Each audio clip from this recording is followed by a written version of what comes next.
When I say community-based coffee shop, it's really because we exist to be able to create a sense of belonging for our neighbors. And so it's a third space, a place besides work and home. When the pandemic hit and I was working from home, I longed for, that kind of experience, a place that would be safe because we needed to socially distance, but that also promoted, some type of humanity and engagement. I am listening to everything you're saying. Yeah. And when you said you were speaking and then it popped up in your phone, before you said that, I'm like, okay, you're speaking it to an existence. But some of us are so tight with our dreams. It was important for me to talk about it before it was finished because I would talk to different people and just say, really haven't been sharing this, but I'm working on this and I'm doing this. And as I would tell them, they'll say, oh, my friend, is an architect. Let me give you this contact number. Don't get caught up in keeping everything to yourself because you have to open up to see where your blessings lie. Somebody is holding the key to your dream. Being a leader requires you to walk in humility, integrity, and to really check in with your values. And I was also quickly exposed to some of more the toxic type environments. And I started to pray the prayer of, Lord, don't allow me to be so strategic that I become manipulative.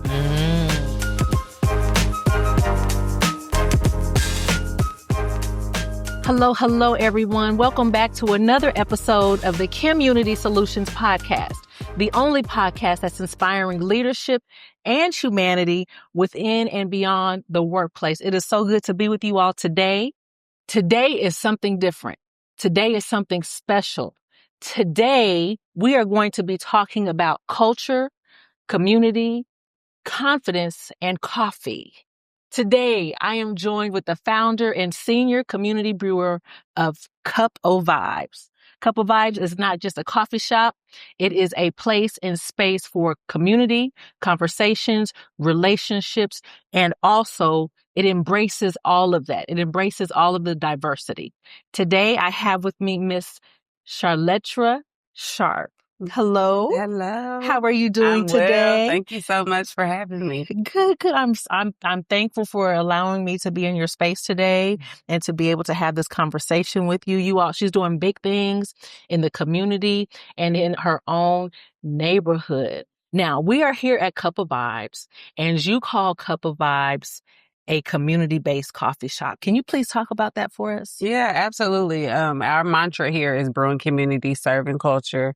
And when I say community-based coffee shop, it's really because we exist to be able to create a sense of belonging for our neighbors. And so it's a third space, a place besides work and home that gives that sense of inclusion and belongingness. Okay, beautiful. I love that. And what I also like about that is that you're not just saying that. As I go onto the website and look at the reviews, the community is saying the same thing. They are saying that this is where they come just to relax and to be among other people. You also have events here. Okay. Yeah, so we really, I like to say that we're an extension to our neighbor's living room. And so by that, we have various events that we host that are bringing community, whether it's around topics of business, education, financial literacy, even those that may be living with special needs and the parents that are having to navigate those challenges. But also we have a book club. We allow for book signings. We've had baby showers. My own baby shower was here. We've had graduations and birthday gatherings. So like I say, anything that you would consider doing at home, you can also do here and make it be a part of the memories that, are a part of your own family and friend networks. Okay. Very necessary, especially after the pandemic. So what I read was that you opened Cup O' Vibes because of the pandemic. Yep, absolutely. Oh, I love that you know a little bit about it. Yeah. So I would frequent one of my favorite coffee shops while I was employed and working in downtown Fort Worth. Okay. And I loved going to that space. And part of me loving it is because while I was there, I would see students and neighbors and elected officials. It was just such a diverse group of folks that would come to the shop. And so when the pandemic hit and I was working from home, I longed for, that kind of experience, a place that would be safe because we needed to socially distance, but that also promoted, some type of humanity and engagement, right? And so, Keyword. yeah, that was really the inspiration of like, we don't have, that same type of coffee shop in our community. We had coffee shops, but not necessarily those that were connected to the community and the culture of this area. And it's great that you were able to see the need and Mhm. then go ahead and do something Yeah. about it. So how long did it take from the identity, from experiencing it somewhere else and Yeah. then saying, I want to create that in my own neighborhood? Yeah, we opened in October of 2022, and I believe my LLC was of September 2021. So it was almost kind of like almost a year from the time of like legally creating or incorporating the business name and everything, and then actually being open. So, and I'm very risk adverse, and so that was actually pretty fast. Okay. Okay. Considering, some things that I think of and analyze and, try to perfect and then get to execution. But when I began sharing it, friends and family started holding me accountable and giving me deadlines like, you should really do this. I need you to do this by this date and this, and then calling me and, following up. And so that's really how, I guess I gave birth to this baby. Okay. Is I guess I had midwives. For sure. I love it. Okay. So you really have to mean it when you tell somebody because they are going to keep bringing it up. They are going to hold you accountable. So it's a good thing that they Yeah. did do that for you. Here we are. Yes. And here we are. And so not only did you think about it, well, experience it somewhere else, think about it, create your own version, but you actually went to a coffee school. Yes. Can you tell us about that? I didn't even know there was such a thing. Me neither. Okay. And so, I was talking about I wanted to do this. And so I started doing research about, just kind of what it takes to open a coffee shop and seeing what was out there on the World Wide Web. And I was like, how do people learn about this though from a business standpoint? Right. Like, you can go and work for different coffee shops and that's an entryway to learning how to make coffee and things like that. And then, of course, experimenting on your own. But it's a lot to consider when you're thinking about just layouts and which beans you're going to use and the equipment that you're going to use. And so, of course, as you start talking out loud, social media, the internet, it hears everything we say. And so Texas Coffee School started showing up on my news feed. And I said, who knew Texas Coffee School exists? Right. So let me see, where it is. I just knew it was going to be Austin or Houston or something. And it came up and it was in Arlington. Wow. And not only was it in Arlington, it's in South Arlington, less than 10 minutes away from where we are today. And so I was like, okay. I'm a person, a woman of faith. And so I thought that wasn't by coincidence, Right. that not only is there a Texas coffee school, but there's a Texas coffee school that's right here in my community. And they have specific courses around coffee business. Okay. So they have classes that are around, becoming a barista and learning how to do latte art and things like that. But then they also have courses that are specifically for the manager, the owner, the person that's actually opening a coffee shop. And I'm like, this is exactly what I need, So yeah, that was the beginning of like, okay, I felt a lot more confident to be able to do it because I had someone that was really going to be able to teach me specifically about what was needed, to open. So, okay. And then how long did that process take? Yeah. So for the school, they have like master classes where you can do them like in 3 days. Really? And yes. And so when I ended up scheduling to do it, I want to say it was in the wintertime because they ended up having to do one part virtually. Okay. Because it was an ice storm. And so we had to break up the class because I think, let's say if Friday was supposed to start off, the ice and everything prevented. And then we had to do part of the class in person and then come later to do the other part in person. And so I want to say that may have been like it could have been around February of 2022 or something like that. Okay. In that class, I was able to learn about like layouts and, you know, negotiating a lease and things like that. And so that was really important and beneficial. Simultaneously, there was a program with Tarrant County College that was called Everyday Entrepreneur Venture Fund. Okay. And it was for anyone in the Tarrant County community that was either already working on an entrepreneurial idea or had something in mind. And so I was like, okay, I'm going to apply. Everything is lining up. It was lining up. So I wrote my business plan and did all the things, and I was accepted. There was only 9 of us that were accepted in this first cohort. And so it also came with funding. And so that funding allowed me to be able to hire an architect to, you know, draft my renderings and construction plans, you know, for the site. So oh yeah, my it was all coming together. I am listening to everything you're saying. Yeah. And when you said you were speaking and then it popped up in your phone, and before you said that, I'm like, okay, you're speaking it to an existence. But some of us are so tight with our dreams and what we want to do that we don't talk about it. We think that it's going to be ruined or tarnished or, you know, sharing it too early will mess it up. But I'm so glad you said, that's really important. So when I was in the cohort with the TCC group, that was something that we talked about. We had discussions around like what has been one of the big lessons learned. And I said, I am a person, as I mentioned, that I'm risk adverse, but I'm also one of those that I don't like to talk about things until it's fully baked, right? Like I want it to be fully baked. I want you to be like, look what, you know, I've been working on. And what I learned in the process of opening the shop is that it was important for me to talk about it before it was finished, because I would talk to different people and just say, really haven't been sharing this, but I'm working on this and I'm doing this. And as I would tell them, they'll say, oh, my friend, you know, is an architect. Let me give you this contact number. Or the guy that did some work on my kitchen,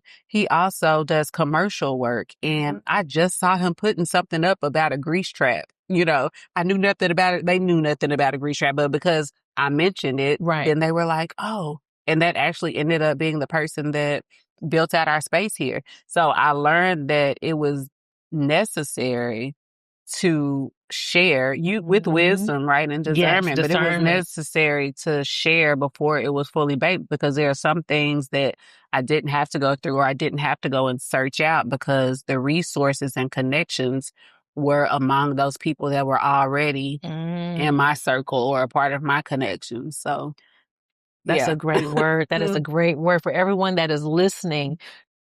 Don't get caught up in keeping everything to yourself, because you have to open up to see where your blessings lie. Somebody is holding the key to your dream. Absolutely. And so you had funding, you found the schooling. And when I asked you how long did it take, I wasn't expecting 3 days or even a week. Like I'm thinking like months. And so that is definitely a blessing. And then for it to be so close by. So. It was great. Yes. You did the things. And not only did you want to do it, you took action. Yes. You took action. So I drink coffee. Okay. I'm not a coffee connoisseur, right? I just say hot coffee, French vanilla, almond milk, right? But I did some research on the things that you do and things that other coffee companies do. And there are some things that set you apart, but I'll get to that later. Okay. I'll get to that later. I love the research you've done. Look, I'm interested now too, you know? So now you opened October 2022. You're community-based. When you say brewing community and serving culture, you literally serve culture. You have specialty drinks that are made and named after people in the community, mayors, first Black mayors, and we are recording this and during Black History Month. So Mayor Elsie Odom, you have Odom 97, and you have a councilwoman from District 3. We are in council in District 3. Nikki Hunter is Nikki our councilwoman. Nikki Hunter. So you really don't just talk about it. You're about it. You do it. You reflect it. You take those actions. How did that idea come up of let me name these drinks after people in the community? So what I hadn't shared, as we've talked about kind of the introduction, is my background is also in social work. And I consider myself a macro social worker. And so When I say that, I'm really into community development. I've worked primarily in local government and in nonprofit roles that has been around, economic mobility and community development. And so, businesses have a role in community development. Yes. And it's about how you use that platform, like what your mission is in that platform in fulfilling whatever you notice as a need. And so as a trained social worker, I was really intentional about making sure that the fabric of my mission included social impact. And so I wanted to be able to educate in a non-intrusive way. Okay. And so being meaningful with how we share. And so I was also really intentional about the location of where we are. And so I grew up in this area. I went to high school. I'm a native of Arlington. And this is the most diverse part of the city. And then also Arlington, I want to say, is either number 4 or 5 in the country when it comes to diversity of large cities. Really? A lot of folks don't know that. But yes, we are among the top 5 cities that are the most diverse in the city. And then we are sitting in the most diverse part of Arlington, Texas, with, not only, whites, but also the Hispanics, the Arabic community, the African community, the African American community, the Vietnamese. And so I wanted to make sure that was reflected in what we serve, but again, that you could educate in a that we could educate in a non-intrusive way. And so with former Mayor LZ Odom being on the menu, he is the first and only minority mayor that we've had in the city. Okay. And so that's why I thought it was befitting that there be a drink that recognized him on the permanent menu. So he's the only person that's on our permanent menu. The Odom 97 is the only item on the permanent menu that represents an individual that is publicly impacted or socially impacted our community. And so it's Odom 97 because he was actually elected in 1997. Yes. And so we actually didn't add it to our menu until we were open for maybe 2 or 3 weeks. Okay. I had already had the name and what I wanted in it, but I didn't want to add it until he drank it. And yes, and his daughter, who actually is the first African-American female council member of Arlington, and she's currently serving as deputy mayor pro tem, she actually took him the drink.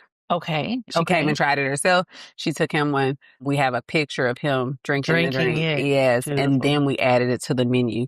And then it became a bestseller. So it's still one of the top sellers right now. And I think a lot of the reason that it's a top seller is because the ingredients are mocha, hazelnut, and Irish cream, which are familiar flavors. So although the average drinker may not have put those together, they recognize them, as you even mentioned some of those flavors yourself, because you have your hazelnut creamers and your French vanilla and things like that. So we wanted something that people could recognize, but it also would be a little bit outside their comfort zone, right? Okay. And so, like I say, it's one of our top sellers because it's still kind of conservative, compared to some of the other items on our menu. But then we have the horchata latte.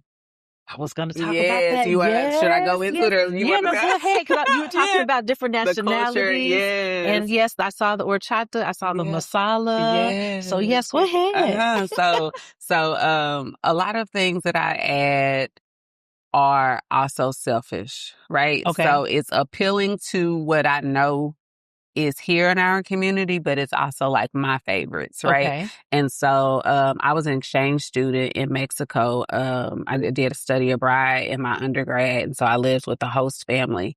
And my host mom would make horchata. Okay. The way you make it is rice milk. You let the cinnamon marinate or ferment, overnight. Yes. And it would be so good. And so I love horchata. Like, that's my favorite agua fresca. And so I was like, I got to have a horchata latte. But a lot of times when I would go other places, it tastes nothing like horchata. Right? Yeah. And I was like, I don't want something, on the menu that's not really going to taste like what it's called. Right. And so that was another drink that we didn't add it for a while. It probably was 3-4 months after we were open when we added it. And I would try different things. And if neighbors were in, I'd be like, here, what do you think? Have you ever had horchata? Just so happened one time I was, working on something. There was a young lady sitting close to where we are now. Okay. And I asked her, have you ever had horchata? And she was like, yes, my mom makes it. And I said, okay, I need you to taste this. Yes. I've been playing around. I need you to taste it.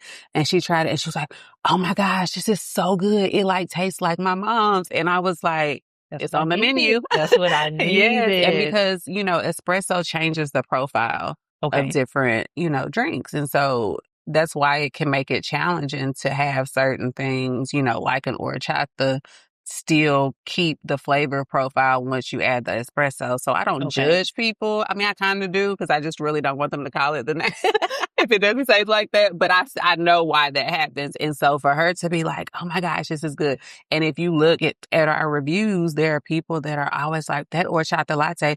And half of the people cannot pronounce it, right? They're like the horchata, or, but we know what they're talking about. And like I say, it's one of our most popular drinks, especially on the sweet side. So it's a little sweeter than like the Oldham 97. Even the Oldham 97 has mocha, the hazelnut and Irish cream are less sweet. They're flavorful, but not as sweet. Whereas the horchata is a little bit sweeter because of the brown sugar and the cinnamon. And so, so that's one of the ways, again, because of who's in our community. We thought that was important, but it's also because I love horchata, right? Yes. And you being in Mexico, you had no idea down the line that you would be implementing that.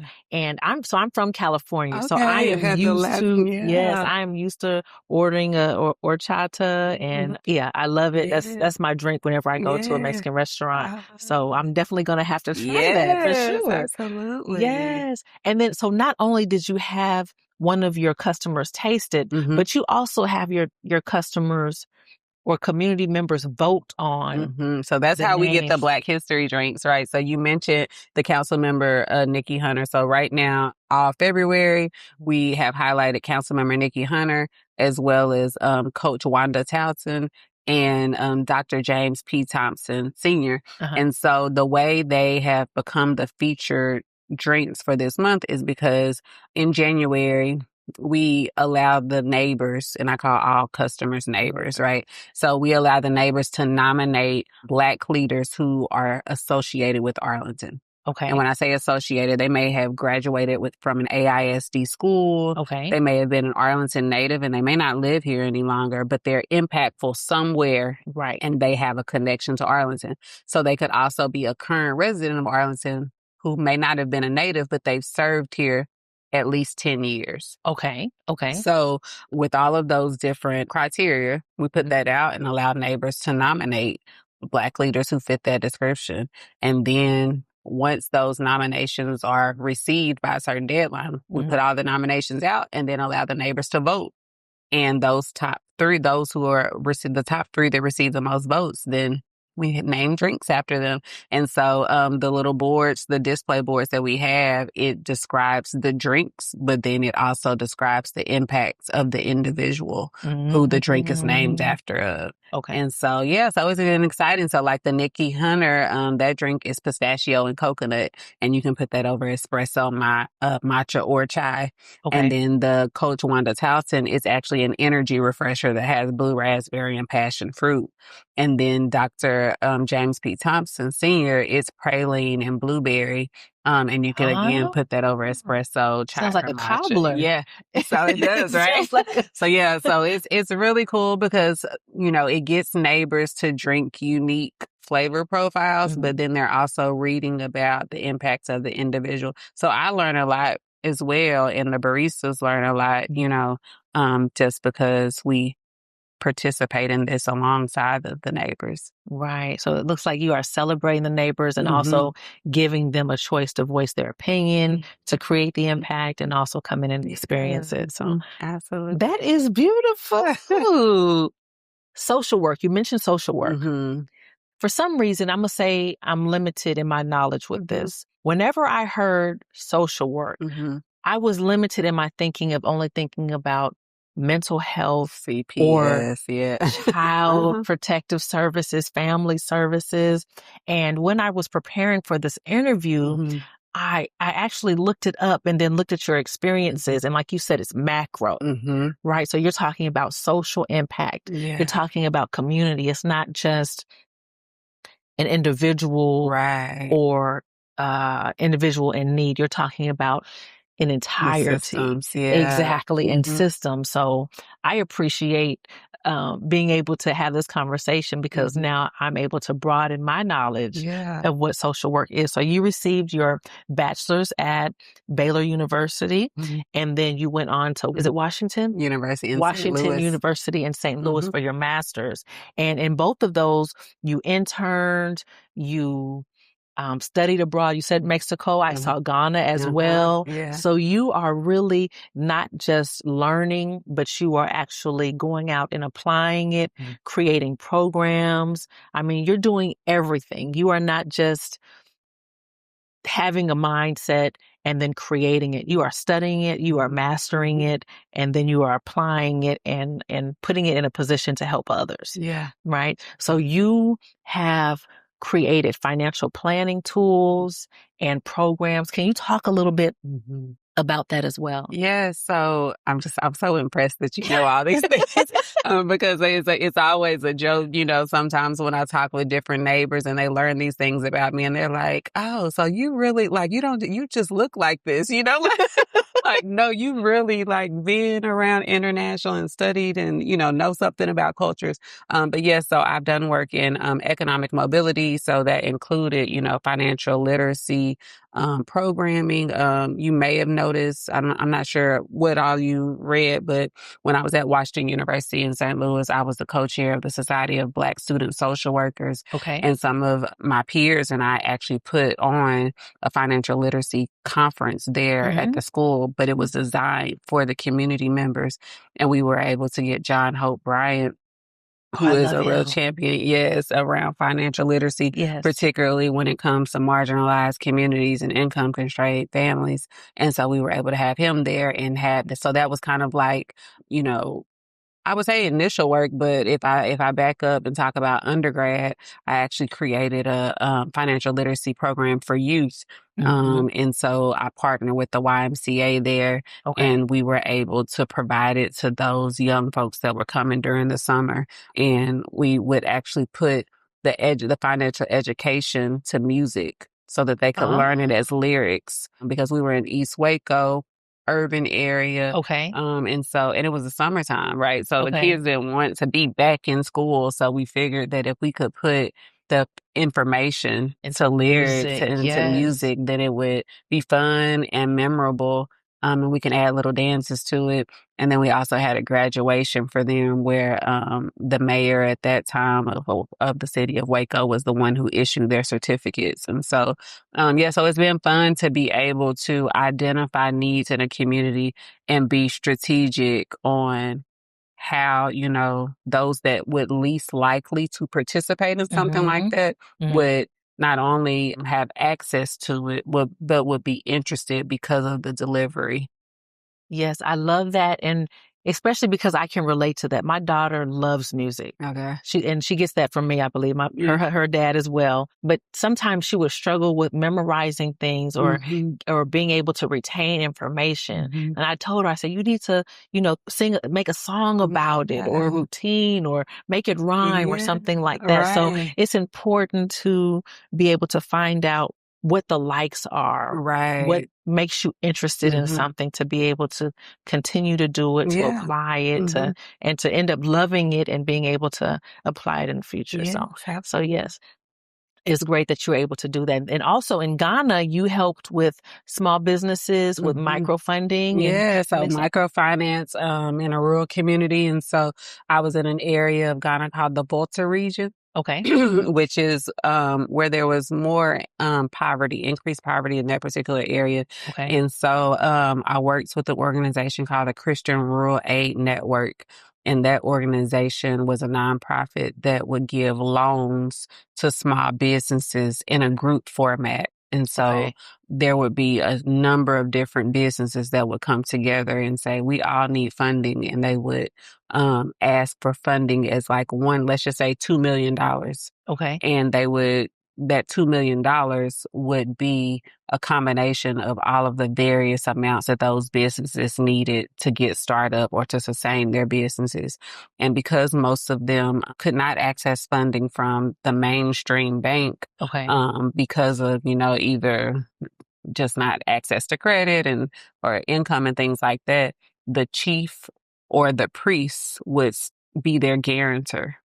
So because they didn't have the record, from, like you say, the traditional banks, but it would be a leader of, an esteemed leader that would be co-signing essentially. And so if they didn't pay their funds back, not only would the other businesses be impacted and upset, Right. but it also did not look favorably on the chief or the priest who, co-signed, so to speak, for you. So yeah, it was very interesting concept that I think has been used here in the States as well. And I think it's impactful. Just the concepts of microfinance.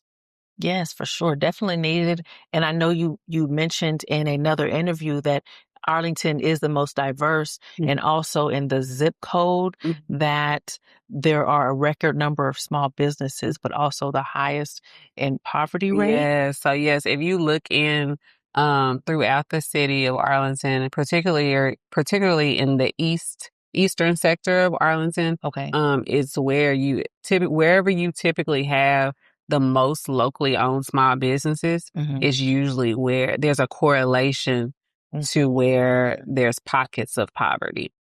And I hadn't always noticed that, but if you just start thinking about where some of the mom and pop shops are or the corner stores that are locally owned and things like that, a lot of the times those are also the areas where you have more income constrained families. I can definitely see that correlation. Now, social work. So all of this started from social work. When you graduated high school, you went to high school in Arlington. Did you know you wanted to be in social work at that time when you graduated? What was your focus? What was your mind? I'm trying to think what created this need and this desire to help others and observe the needs and wanting to fulfill it. So actually, when I left high school, I planned to become a clinical psychologist. So psychology was the initial pathway that I wanted to go about it. And I actually, during high school, a lot of folks don't know this, but I actually had a cosmetology. I became a licensed cosmetologist. And I was intentional because I had all these things I wanted to put together. So I wanted to become a clinical psychologist that had an emphasis in like biblical principles, Christian principles. So a Christian clinical psychologist. And at some point I wanted to have this platform, what I called at that time a full service help center that would include a salon and other type of just regular services. But in that setting, you would have access to counseling because it's typically in informal settings that you have the most progress when it comes to mental health challenges and, therapy. Typically, informal settings are the most comfortable for a person to be vulnerable. So initially, I thought I was going to go, I went to Baylor. My major, I thought, was going to be psychology. It's so interesting that we're having this conversation because my suite mate, who I ran into 2 days ago at a restaurant, and I hadn't seen her in 20 years, but she actually grew up with social workers in her life. And so when I had told her some of the things I wanted to do, she was like, you should be a social worker. And I'm like, all I could think of is, what was that? Was it Judge Amy, Missing Amy? I forgot. There was some show that there was a social worker and she was kind of the traditional CPS. And so when she explained to me about case managers and all of the different things case managers did and that I didn't necessarily have to choose psychology, then that made me go meet with an advisor in the School of Social Work. And so when I talked to the advisor in the School of Social Work, they talked about the generalist practice of social work, that although you could go a clinical route, you also have school social workers and you have social workers that work, for government agencies like the Department of Housing and Urban Development and even in the criminal justice system. So it's pretty broad. So I still was thinking I was going to probably go into clinical counseling. But then once I started to participate in my internships, which were required, I got into housing. And so it was housing that made me start looking at systems, and because I was always one that wanted to address the solution. And a lot of the work that was considered direct practice was more so addressing symptoms. Okay. And so when I got into the housing, so when I got into start working with housing and working with families that were, doing home buyer ownership courses, and you just started seeing that pathway of what was keeping people from becoming homeowners and like the down payment that was required but they were paying more in rent, but they just couldn't get the down payment. It was just all these different things that I was getting familiar with, the different challenges in communities and why communities look certain ways when it came to the schools that were in the communities and how taxes impact that. It was just like a ripple effect, learning about social policy and things like that and experiencing things in my own life that I started having a better understanding on like why things were the way they were. And so once I chose graduate school, I chose a graduate school that for one was among the best social work programs because I was at an expensive private school, right? And so if I'm going to be a social worker, right? Because everybody's like, social work is about poverty, right? But if I'm going to be a social worker, then at least I need to be, getting my education from the best program. Right. And so at that time, the George Warren Brown School of Social Work, which is at Washington University in St. Louis, at that time it was called the Brown School or referred to as the Brown School. It actually would go back and forth as number 1 and 2 with Columbia University. Okay. And I was accepted to both programs, Columbia in New York and WashU in St. Louis. And I felt like St. Louis was cold, but New York was a little colder. And so I chose the Midwest for my graduate program. But it was also because they have an asset development program, or there was a lot of research there in asset development because Dr. Michael Sheraton is there and had done a lot of work around systems and, assets. And so that was what made me choose there because at that time I was really I know I wanted to go into systems and look at the economic landscape and things like that. And so that was a really important time because I met one of my favorite professors, Professor Jack Kirkland.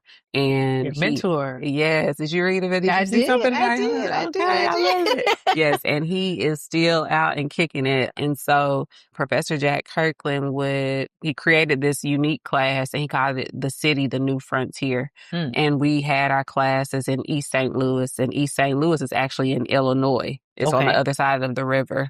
And so it's East St. Louis, Illinois, lots of poverty. We had the class at the Boys and Girls Club there, but we would do a lot of tours and tours of the community. Okay. And so he would take us, down a road and say, if you had access to developing this land, how would you make sure that the people who live here can still live here when you develop it? And which resources would you make sure would be here so that they can mobilize economically? And not only would he take us out, on a tour to have those type of conversations, the class was all about having guest speakers. So we would have city managers come and speak with us and architects and principals, and, the city county elected officials and things like that. So we were getting to speak with all of those folks that were along the continuum of systems, right? Of social systems. And so then we had a greater understanding and a broader picture of what it takes to make sustainable communities. So yes, all of that has fed into how I show up here today. Right. I see that. And even when you start talking about how you started out with cosmetology, it's still in the same realm because you were trying to help people. You were trying to help them see the beauty in themselves. And you're doing that with the community, going out into those environments to where there was no beauty and having you think about, okay, what can you do to create it and sustain it. And so I just, as you were speaking, I'm just getting caught up in all of the, it's happening, right? Exactly. Yeah. Thank you so much for sharing that and elaborating with that. For everyone that's listening, I hope that you're picking up that, nothing is a mistake. Your dreams at the beginning, even if they may change, it will still be relevant in your future. Yeah. So that's what I'm seeing right now. Sure. Yes, I love that. Okay. You also work with the city of Fort Worth. You've been directors for several organizations, nonprofits, Center for Transforming Lives. Center for Transforming Lives. You already said that you help with homelessness, Mm-hmm. right? Mm-hmm. Mm-hmm. The city of Dallas. Mm-hmm. Yes. What was your upbringing like? Mm-hmm. Because I know you're from here. Mm-hmm. May I ask about like your family setting? Were they Yeah. examples of this as Yeah. well? Did they create that drive in you as Mm-hmm. well? Were you in that environment where you saw it or you wanted to see it? Mm-hmm. No, great question. So my parents were married. So I had, it started out in a two-parent household. Okay. And we were a blended family. So my mom has four children biologically. But then I have two other brothers. So it was six of us all Okay. together, and I was the only girl. But after my parents separated, we lived in an area not far. I don't know if we call it East Arlington or what, but it was near on Park Road, Cooper area. Okay. And we were in townhomes that was next door to the public, like basically like housing Okay. funded, project. It's not, we don't call them projects really in Arlington, but they were income-based apartments. And Okay. so that was the first time I really got exposed to public assistance and things like that. It's not that my family had already been using it in different ways, but when my parents were married, we lived in a house, right? Okay. And so once they were separated, we stayed with family members for a short period of time and even church members. So there were different things that happened. But then even when we got a townhome of our own, it looks like we were like somebody, right? Because we were in a townhome and had upstairs on the inside, but on the other side of the fence were these income-based apartments. And so, of course, the school I attended was primarily consistent with students that were in families that, were income constrained.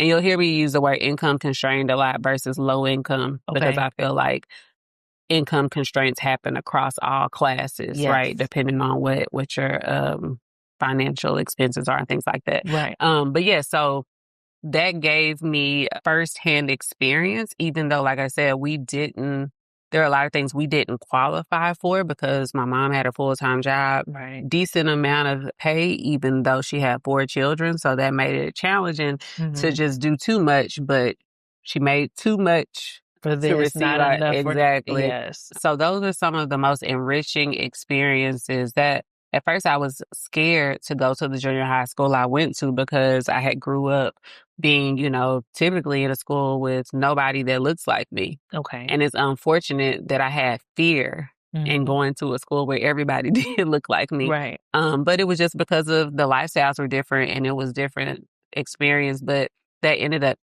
being one of my most memorable years in school, and relationships that I developed are some of the most like profound relationships that I've had, that I still have today. So I was able to see the different dynamics of like how people live, how it influenced decisions that they made. Of course, I was one of the few that was like, I was the nerdy girl. I was the, idols. I was like definitely the one getting picked on. I wouldn't say I was bullied. I mean, now I look at it, I'm like, y'all was bullying me, but they were like my friends, but I still was like the center of all the jokes, right? Because I mean, not to be offensive to anybody looking, but I was the white girl of the group, right? Okay. And so, so just that exposed me to a lot. And so whenever I would sit in like social policy and things like that in, college, it helps. I had some application or some new language to things that I had saw, or knowing about an EBT card and, people being on housing and things like that. I got a different understanding of like TANF and things like that just because of people who I knew and the type of assistance they were receiving. And so, yes, I think having those experiences and exposure did become a driver to be able to impact those systems and experiences. Even when it came to clinical psychology, I had a really dear friend who had very close family members that experienced mental health challenges that impacted her life in a very direct way.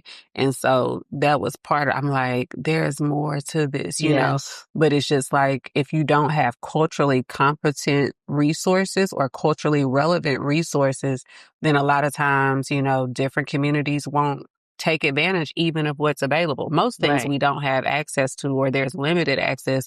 But even if you do have access to it, if it doesn't connect with you, you know, in a culturally relevant way, then even if you need it, you just choose not to take advantage of it, you know?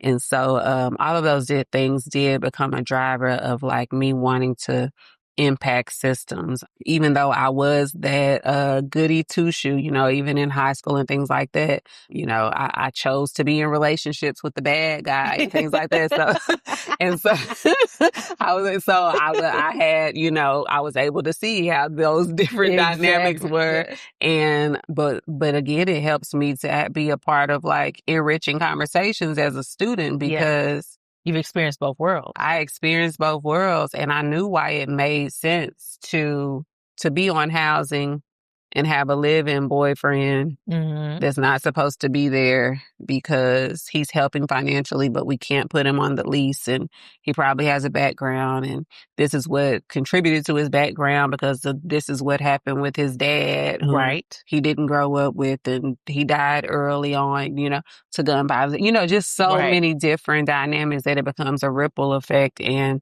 you know, it's not excusable, but they are real reasons, right, of how the trajectory of our lives are impacted by our experience and the environment that we grow up in. Thank you for sharing that, and thank you for being vulnerable, because I wasn't sure. You know, whenever you're having a conversation, you don't know what's going to lie on the other side of that. So I hope I was gentle enough in asking you that. And I can relate a little bit as well, because I grew up in South Central LA, and then we moved to a predominantly white neighborhood. I went to a private school, so there were only about maybe like 5 or 7, you know, Black students at this school, and it was very small. And there were those different dynamics.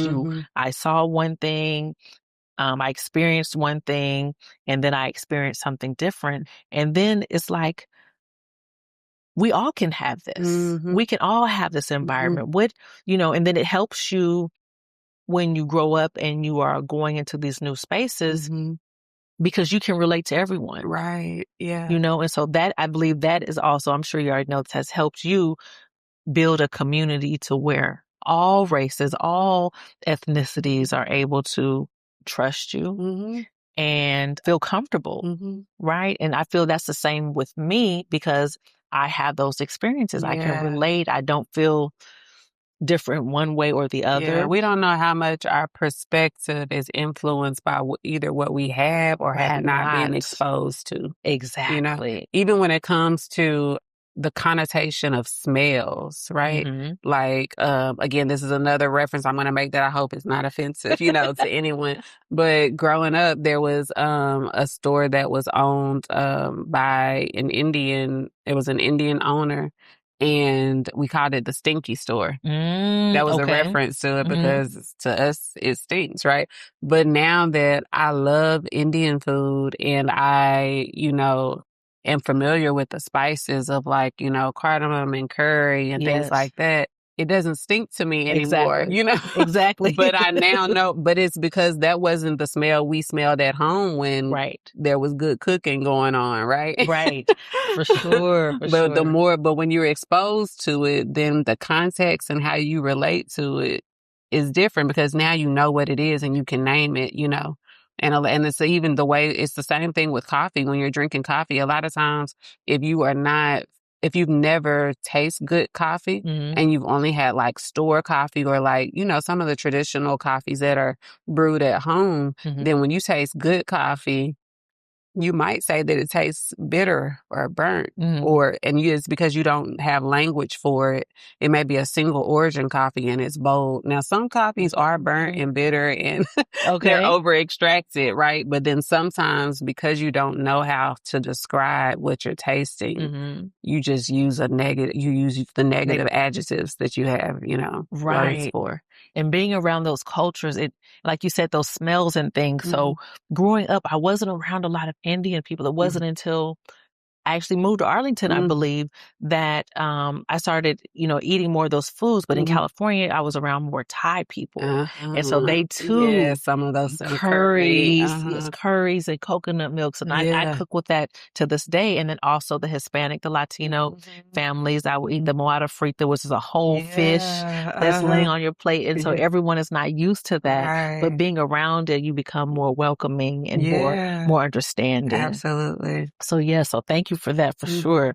Not only do you appreciate and recognize those around you, those in the community, you also have been recognized. You've been recognized by the Greater Arlington Chamber of Commerce as 40 under 40, right? How do you recognize yourself? Because you are making all of these accomplishments. You are making sure everyone else is highlighted. How are you doing that for yourself? I don't. I don't. And it's interesting you ask because I think I shared with you that I did, that I started this new series called What's in Your Cup.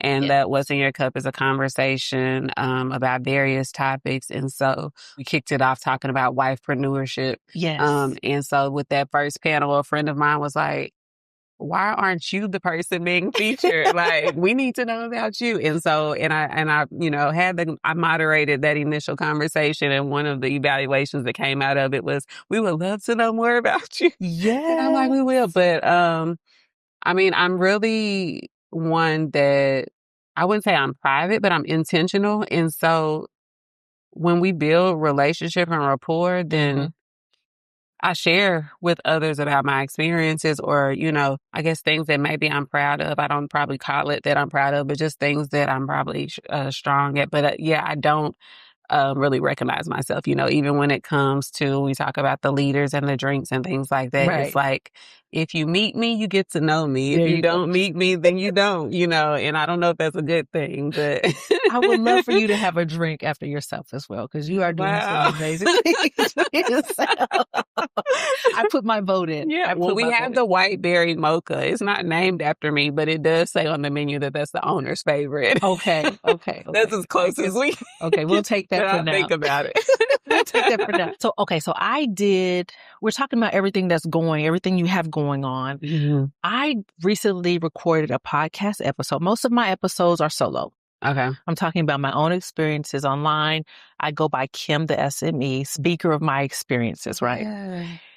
And I was talking about growing in the dark. Because we can be around our friends, our family, or people that we are like best friends from a long time ago, but they don't understand or see the growth that has taken place underneath. What do you think has gone unseen with Miss Charletra Sharp? Oh, do you want me to cry? And I don't cry. I'm sensitive, but people don't know it. No, but that is a really profound question and relevant question. If I repeat, I'm going to repeat it. So how have I grown or growing that others may not? It hasn't noticed yet. Something that you're building or working on, or what is it that you're doing in the dark that hasn't been noticed yet? Yeah. Some of it is this whole idea about wifepreneurship, right? Okay. And so that actually was in my notes for 2 years. And so What's in Your Cup has been in my notes for 5 years. Okay. And then the whole conversation around wifepreneurship has been in my notes for 2 years. And I just had our first What's in Your Cup, what I call sips. The first sip was in November, and we're going to actually have this next one in March. But that whole concept of the concept of What's in Your Cup was just, being able to talk about, like I said, a conversation series about lifestyle things. So the topics will change.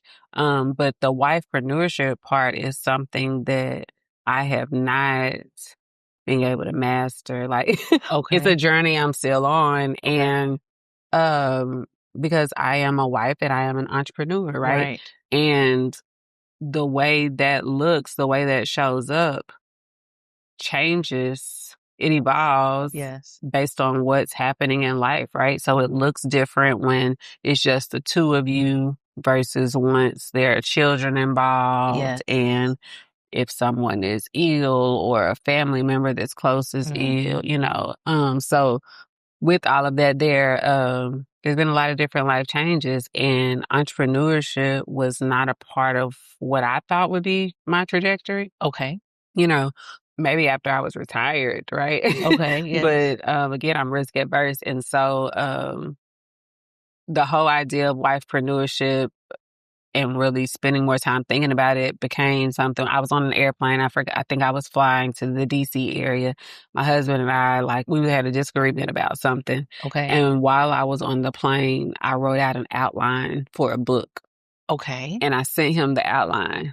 And he was like, I'm so annoyed by this because this means you know what I'm upset about, you know? And it's like, it's not that I don't know. It's that we're here now, you know? Exactly. Like the business is here. The doors are open. We got to do the thing. So even though I understand where you're coming from and your perspective, like now we're here, you know, and we didn't know what it was going to look like or what it was going to feel like, the sacrifice that would be required, the compromise. And there's this dilemma between how a person shows up as an entrepreneur and how they show up as a partner, you know, and depending on your upbringing or your faith and things like that, there are certain expectations that you have to those different roles. And sometimes they align, sometimes they don't, sometimes they evolve again because of what's happening. And so, you know, a lot of us suffer in silence, you know, and I thought that, you know, this would be good to be in a book. And I think that it'll be therapeutic for us, right? To go through the chapters of like how we were so excited about doing this together and then how things can kind of disconnect or drift apart based on what our personalities are and what our strengths are and what's needed at home, and the fact that we both can't be at one place at the same time. We have to divide and conquer, and who gets to be where in the dividing and conquering. So when I'm here, it looks like I'm just having fun talking to the neighbors. And when he's there with those kids driving crazy, it feels like house husband, you know? So, but it's like all necessary, a part of like what we're doing. But you also have to have the check-ins and the balance and the role of faith. And it's just so many different things. And so that's something that some people have known that I've been working on or at least talking about. There's a close friend of mine that for probably 2 or 3 years, we've been talking about marriages, and we have notes and notes about bringing couples together because we know that there are so many of us that suffer in silence, and we don't share because we want to protect our covenant, right? But then at the same time, you don't find out about how they were suffering until they're saying we're getting a divorce. Right? And there may have been some support or accountability or encouragement that could have helped them along the way. And so this whole concept of wifepreneurship is really kind of assessing the various dynamics of what we've experienced, what we are experiencing, and hopefully will be helpful to other women because, and I'm specifically just talking about the wife part of it because that is such a unique role. I mean, it still includes how being a mom impacts me being an entrepreneur, but also being a wife. And statistics say that most new businesses are being opened by women. I've read that, Yes. And so I think it's American Express that does, you know, that they typically report a lot on the landscape of like entrepreneurship and the ecosystems. And so, most businesses are being opened by women. And so that means that there's probably more wives that are now entrepreneurs as well, you know? Right. Yeah, I thank you for sharing that as well. That's something that I can relate to as well. I mean, even being here is like husbands you are doing choose something. The when, right? And how, Exactly. So communication is so critical and so necessary. And then also it's like, okay, I'm going to do this for work, but then we can do this or trying to find some way to, and then we also need sleep. Right. We need some rest. Need to clean the house. Need to laundry. Laundry. Yes, we wash. You dry, but then you have to put up. Mine not put up. They on the couch. They on the couch. I don't even sometimes fold it and leave it on the bed so I can make sure I put it, and I just put them folded back on the sofa until. So yeah, I can totally relate to that. Thank you for sharing about brewing in the dark. And I have seen well, I tried to make it to one of them and couldn't. And then I've been seeing, because I followed you on Facebook now. Yeah. And I see how you do have all these different events and social gatherings and games and things like that. So everyone that's watching, you all should come out to Cup of Vibes in Arlington and just enjoy the atmosphere. And if you can see, well, these are the colors, the green and the yellow and the white. It is warm. It is bright. It is welcoming. How did you pick the colors? You're even wearing the colors. How did you pick the colors? Why is the atmosphere so important to what you're trying to achieve? Yeah, so for those that know me, and I mentioned that I'm a Baylor grad, so our colors are actually green and gold, right? Okay. And so it's always, an inside joke when folks come in and they know me, they're like, I see what you did here. Baylor. But others who Baylor don't Bears. just like, oh, those colors look good together, know. But I do feel like they really help create an atmosphere that's inviting and feels warm. And so even though there's like the dark green and the mustard, there's also like the sage and the cream and things like that, because colors impact, anxiety and, just your mood. And so it really does. All of the furniture that we probably use in here to be used in your home, Okay. And here I am in my bright red. Messing up. No, it's boldness, strong. Yeah, strength. No. But yeah, so it's just, the colors really kind of was from Baylor, but I also thought that they worked well to create, the vibe that we wanted to be felt. Yes. It's like nature and sun. Like it's a little bit of both. And speaking of atmosphere, now that I mentioned nature and the sun, I recently did a speech and I talked about environments and I asked people, how are they recycling? What are they doing to help the environment? And about how when I think of environment, I'm thinking about the sun and I'm thinking about the soil and the ocean and all of that and how we impact it. But what we need to think about is environments like our churches, our schools, our neighborhoods and things like that, and how we can impact it, because we can do a little bit and see the change immediately. And so I feel like this space and what you're doing and the energy you're putting out and all the love you're receiving, like that is how we change the environment in our spaces. Yeah. So kudos to you for that. Yes. Now let's talk about leadership. So we met at the Arlington Economic Development meeting, I think. And the state of entrepreneurship. State of entrepreneurship. Yes, yes, yes. But that was not the first time I heard your name. Okay. I heard your name from Melissa at Shrimp Dock. Oh, yes. I love Miss Melissa. Yes. So I was working with her and she said, oh, you need to go check out Charletra at Cup of Vibes. And then I started coming here and I hadn't met you yet, but I would come here and do like business dealings and things like that, get a cup of coffee. I've been here a couple times. And then I was honored to see you and I presented my conversation cards. So I just wanted to let you know that I heard that. Oh, thank you. Shrimp Dock is several doors down. If you like those famous flavored wings from your Wingstop. Yes, your most notable wing place, there's a place in Arlington here called Shrimp Dock who has flavored shrimp. And I just tried a new flavor of hers called Mango Habanero. It is to live for. It is definitely to live for. So check her out. And also for the morning or the brunch, your snack, come and check out Cup of Vibes. Okay. Now, when I met you, you talked about how, and this is exactly why I wanted to interview you, because you talked about how the staff that you had was the staff that you had at the very beginning. And I know about going into corporations as an accountant, because my background is accounting. And these organizations have been open for years and decades and having to go in and create processes and create procedures. So as a new business and being able to hire and then keep and maintain employees as you're growing, as you're figuring out what works, what doesn't work and creating processes.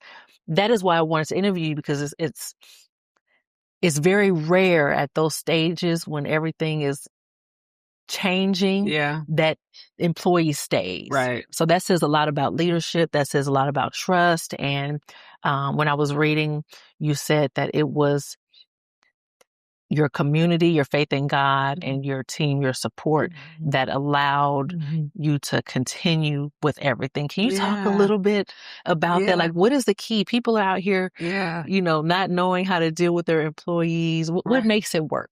Yes. I mean, I'm continuing to evolve, but I definitely believe part of it is because I did work in corporate as well. Right. And I know there are many of us that want to rush to be an entrepreneur and we want to be our own boss. But there is so much that you can learn from working in systems for someone else. And so because I was a leader in corporate, I was a manager, I had to deal with personnel things. And I've done a lot of it bad, and I've also had bad supervisors. Part of that helps create what it was going to look like here. Okay. And like I said, it's still something that we're involved in. But when I worked, in corporate, I tended to be there was a separation between like personal and professional. Okay. And so a lot of folks didn't know, about, and this was earlier on because I kind of evolved as a leader too. But initially when I first was a supervisor, people didn't know, that I had a child at home, and they didn't know, much about me. They just knew, this is what she expects at this time and what the meeting is about. I was relational, but you weren't separate. It was very separate, and boundaries. And being here, they very much know everything, not everything, but a lot about my personal life because my kids, I have a 20-month-old, so I had him since we've been open, and so there are a lot of ways they've had to support, like get in the car with me to go inside the store because the baby in the back seat and I don't want to take him out and it's cold, Right. And so, there has to be policies and procedures in place, and there has to be understanding and respect for the work that needs to be done. But we've also had to become family so that they can feel comfortable about letting me know about things that are impacting how they may show up today. Exactly. Right? And vice versa, right? Because if I'm doing something or acting a certain kind of way and they don't know about what may be impacting, if the little ones just did something or whatever, I was up all night. It just helps us to empathize and be a little bit more gracious, give grace when we have relationships. And so, but there are times when that's appropriate. And then there's times when you kind of wean out of that. I think the stage of business when we, first opened, that was really important to really get to know one another, and them help to establish the culture here. Right. I hired them because, they aligned with the values and what I wanted out of an employee. And so if that was important to me, they needed to also be able to see themselves in the culture. And how we show up. And so there are some things that I'm like, okay, that's not what I want in the culture. Right. But there are other things that I'm like, thank you, for sharing that. And I needed to make sure that we had the type of environment that if they're the front line and here and, doing certain things, that our processes reflect what they felt was either more efficient or works better. And then that's what we were training new people on. And so, so I think, me also being a trained social worker, I think has helped in some ways, but I think it also was just taking a new perspective on what leadership should look like. And that, I can be authentically me and they can be authentically them, but we still need to make sure that how we show up aligns with the mantra of brewing community and serving culture. Right. Yes. You said that like no other for sure. So I've had those experiences as well. And it is important to have that understanding because like you said, that understanding leads to empathy. The empathy leads to compassion and grace. And then you're able to accomplish the mission. The whole point of it is about accomplishing the mission, right? And having leadership that understands. I really believe that you really can't lead if you don't care. Yeah. You can't serve if you don't care because it's not coming from within. So that is very important. Period. Yeah. And you can't grow without relinquishing control, right? Yes. And so Yes. that I think is what also helps Yes. with those. And we've had changes over time just because they're students and, changes in like what their lives are has kind of had changes in some of the staffing as well. But on the front end, I was here the first month that we opened full time because I was still working in another capacity. And so I was here full time for a month and then I went back to work.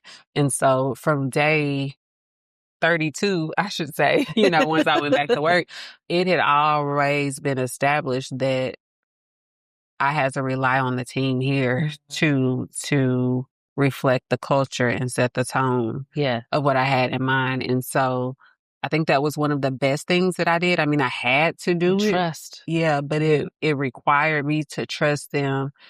And it also allowed me to still be able to go on vacation or not be here all the time because I had already put a system in place that they could operate the shop without me. Whereas a lot of entrepreneurs, that's not the way their businesses are set up, Right. And so it becomes a strain, on being able to delegate or trust. And so I had to train them, so that in my absence, I could trust what's happening. Typically, the areas that we don't trust is because we didn't provide adequate training. Yes. And you also made another point that in leading, you also have to listen. So especially when you're not here, you have to listen to what their feedback is, what their experiences are, their recommendations. You don't have to take them all, but if you take it into consideration and then make those adjustments, because it's all about, pivoting and finding out what actually works for you, the employees, the customers, and all of that. Yeah, for sure. Yes, doing a great job. Yes, you are really doing it. You mentioned in one of your interviews that you've had those experiences in corporate where there were ethical dilemmas, difficult decisions, expose the ugly in leadership. What is that like? There are leaders out there who, I don't know exactly what you were referring to or how you were impacted, but there are leaders out there who have to answer to someone, they can't just run their own ship, right? They're part of the department and they may not like what's going on. How do they face it? How do they challenge it? What is your experience and what do you suggest? Yeah, that's a lot because there's so many experiences and I know that like they were not for naught. Like everything I've experienced, some of it was to shape me as a better leader. Some of it was to expose me of like my leadership skills that needed to be strengthened in different areas. Okay. And some of them were to give me a model of what some of our insecurities look like in leadership, right? And so, yeah, I think that being a leader requires you to walk in humility, integrity, and to really check in with your values. And so I remember taking on a leadership role at a new organization. And there were a lot of things that I loved about it, but then I was also quickly exposed to some of more the toxic type environments. And I started to pray the prayer of Lord, don't allow me to be so strategic that I become manipulative. Because we can become so strategic and have wisdom and discernment that we start moving the pieces because manipulation in the most basic sense means moving the pieces, right? And so that's so good. That's what I started seeing is that people in leadership roles and myself too, right? I knew enough about the regulations and what wasn't allowable, what was going to be an HR issue or whatever, that I could present things in a way that could really be more of a personal agenda. Okay. Changing the face value of something. Rather than what may have been the best interest of the organization or the person. Or sometimes it did the goal was for the best interest of the organization, but the way we were going about it may have, again, been deceptive, manipulative, and not really being empathetic about how this decision is going to impact the individual who, is involved. And so I think that, we all have to check in with ourselves and, for one, again, recognize what our insecurities are, because our insecurities will also create narratives about others. It can create intimidation, or it could create false narratives about how we perceive others who don't think like we think, don't operate the way we operate, whose strengths aren't what our strengths are. And then we make quick decisions, especially when we're in leadership, just because we can, and then those things we do may not necessarily align with who we say we are either. Right. And so I think that's essential as a leader, is to, when you identify those core values for yourself, because we typically work in organizations that have core values and we say we align with those. But what are your own individual ones? What are your own individual ones? Where are your non-negotiables when it comes to those? Because if you don't anticipate or think about those clearly, you could find yourself in a situation where those values are challenged and you make the wrong decision because you didn't anticipate being in a situation where they would be challenged. Right. And I found myself in those situations as well, where, because I was a leader who also tried to be a great employee, that I may have made some decisions that, in support of my leader, I may not necessarily have agreed with, right? Okay. But you just find yourself in those situations that you got to do something. Right. And you don't always process them in that moment. And then you go back and look at what we've done, or how we got here, or what they've done and how it's reflecting on me. Right. And so when you take on these leadership roles, it's important to not just think about your competency as it relates to the work that needs to be done, but from a value perspective, like, who are you? What do you stand for? What are your non-negotiables? And how do you identify the potential triggers that will take you off of what you say represents you and who you are? Right. You're saying some key words there. Triggers is one of them. And it is so important because, like you said, if you don't have those boundaries, if you don't have those values, then you won't realize until after you've already crossed that line. And so it's important to have that. I know that from my experiences, which is why I've created Community Solutions, bringing leadership and humanity, because we all have room for growth, and we all have those experiences. Not everybody, but a lot of us have those experiences of, this shouldn't have happened, or how could I have done better? Right. And knowing that our voices are expensive, because speaking up can cost you. Yeah. Right. And so you have to, once you have those values and they're set, you have to know that, okay, if I do speak up, it can cost me. It can cost me my job. It can cost you your reputation. It can cost you a lot. And also, being voiceless is expensive as well. So great points. I totally agree with you. And I share those sentiments and those experiences. Okay, so at the beginning, I told you that I saw what separated your coffee space from others. And I also want to let you know about what I've observed about you. Is that okay? Please. Okay. So, number one, you don't just do it, you master it. Okay. Okay. You master it. I saw where you pay attention to details and things like that, but you learn it, you apply it, and then you create programs. So you don't just do it, you do it to improve it and then to also help others. So you're definitely applying it. You learn and then you serve. You learn and you serve. It's a repeating process. You have a love for people, and it shows in your empathy and compassion. And do you listen to Toure Roberts? Occasionally. Yeah. Okay. I started hearing him more. So he said one thing that has stuck with me and will stay with me. he explained what the difference between empathy and compassion is. Do you happen to know what the I difference of empathy and don't. I'm compassion? looking forward to this. Okay. Yeah. Empathy and compassion. So compassion is empathy in action. So Okay. empathy is, feeling and understanding and being able to step in somebody else's shoes. Mm-hmm. Compassion is actually doing that, but also taking action. Mm-hmm. That's good. So you are compassionate in your community. You're not just feeling for those in need, feeling for those in dire homelessness situations or low income. You are actually, putting what you've learned to work Mm-hmm. and being director and helping with financial assistance and microfunding. So that is another thing. And also being the leader that you are with your baristas, creating community.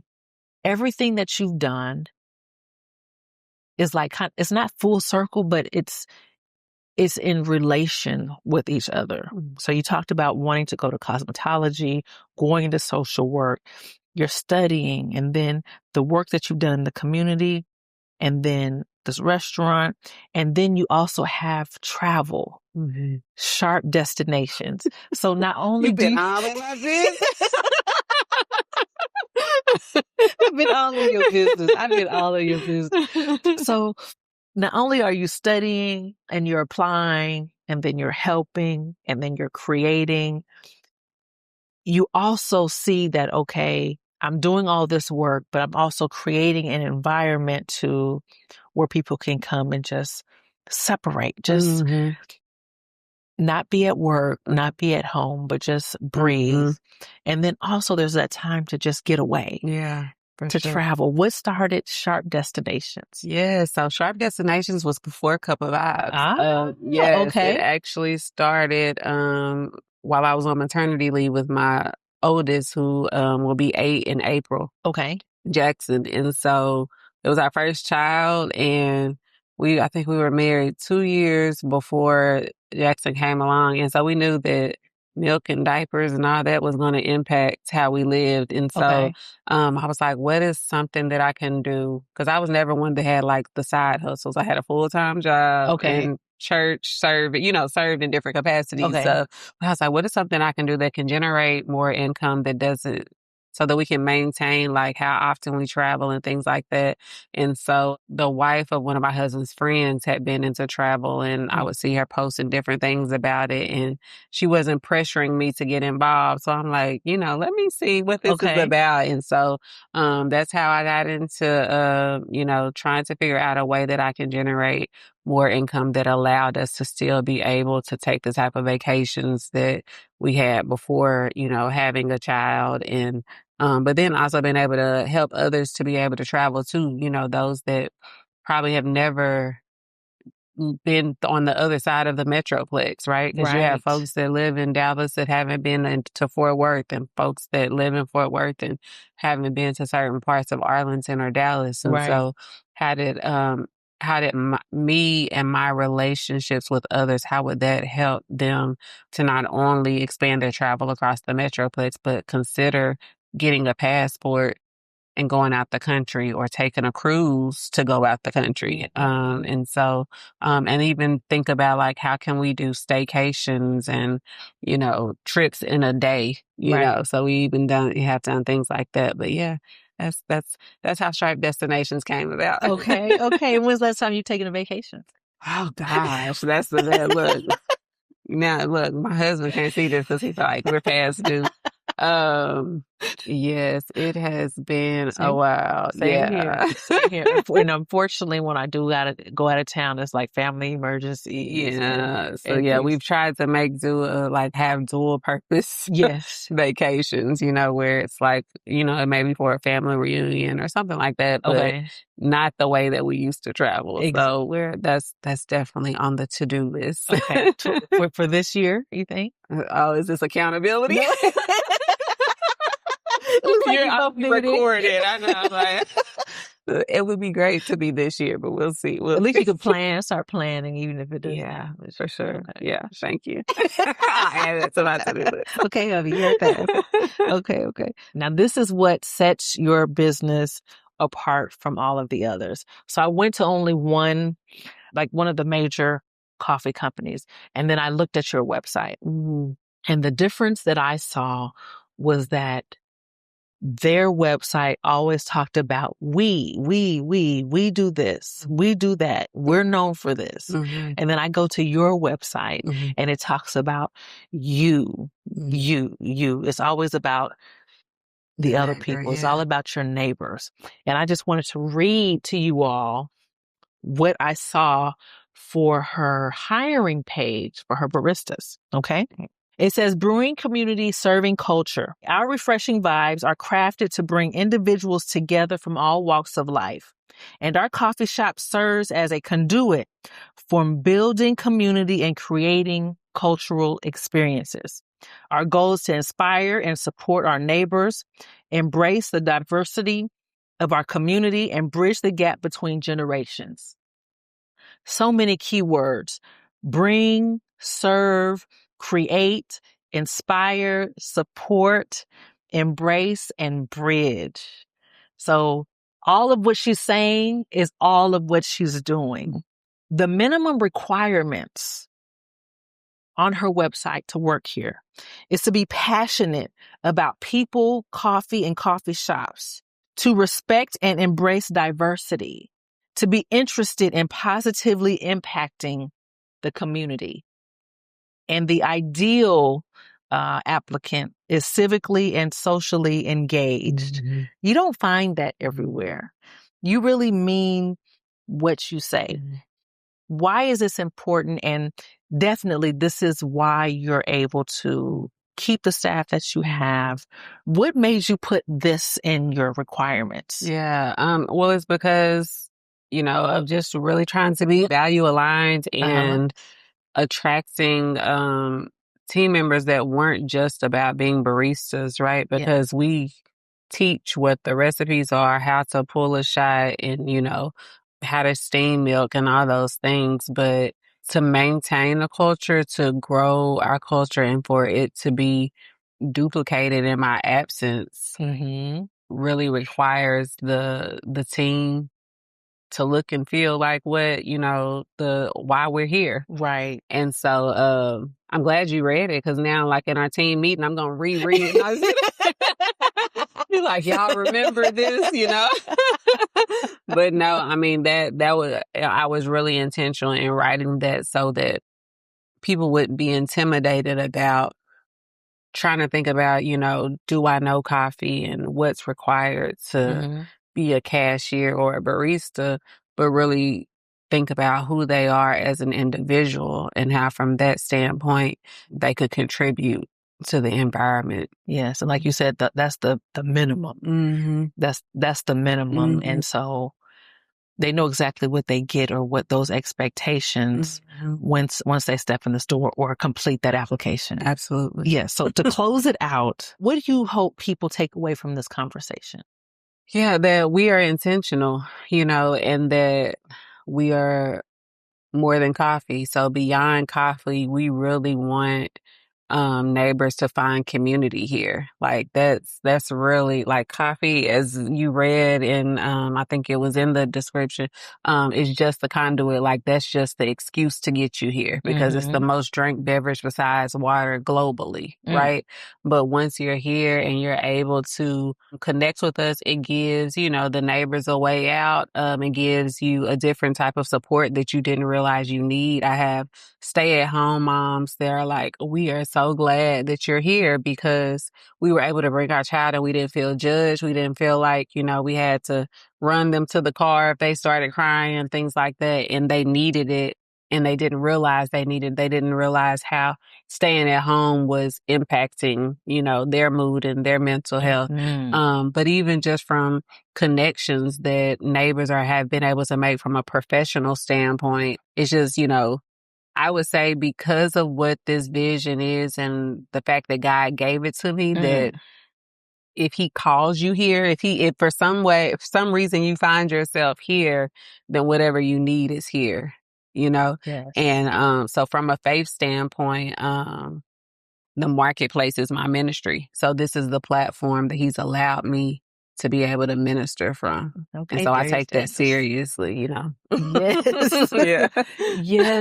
Yes. And Mhm. so to the people, so you could have saw that there was a need in your neighborhood and moved to where it was Mhm. instead of trying to create it. Mhm. What can the people who see that there is lack in their own communities, what can they do? What advice can you give them in order to just, if you see it, you can make change from where you are? Yeah, a lot of times what we are exposed to, what we have the opportunity to see is typically because we have an opportunity to impact it.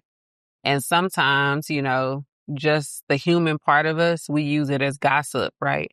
But sometimes the reason why you specifically saw it or experienced something that was a lack or a gap is because there's something in you that could actually positively impact it. So in some cases, when we have relationships with leaders and things like that, and we see their flaws, it's because we are trusted to go pray about it instead of gossip about it, right? And Yes. so in other cases, we have the eye to see what's missing in our community because we have either the relationships or the passion or the fabric of who we are to really be able to, fill that gap.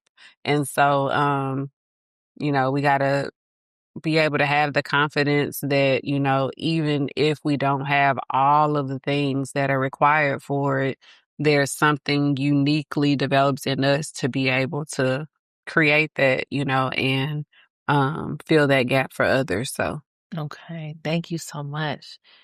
All that to say, be the be solution. the solution. Good. Be the, yes, I agree. I'm glad she went in depth. I don't have that in me. She was blessed with that. That was I what need God more of blessed her. those concise. Look, thank you. See how we. Be the solution wherever you are. You see a need, be the solution. Mhm. I thank you all for tuning in.